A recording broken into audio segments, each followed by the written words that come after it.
O'zbekiston 2030 strategiyasida qishloq xo'jaligida suv resurslaridan oqilona foydalanish bo'yicha qanday vazifalar belgilangan?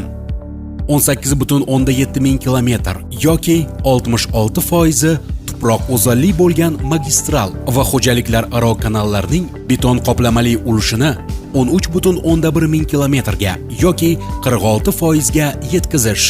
Melioratsiya obyektlarini qurish va rekonstruksiya qilish natijasida sug'oriladigan yer maydonlarida sho'rlangan hududlarni 1,7 million gektargacha kamaytirish. Irrigatsiya tizimini modernizatsiya qilish va beton qoplamali kanallar ulushini 46% gacha yoki 13,2 ming kilometrga oshirish. Kuchli va o'rta sho'rlangan sug'oriladigan yer maydonlarini 432 ming gektargacha kamaytirish.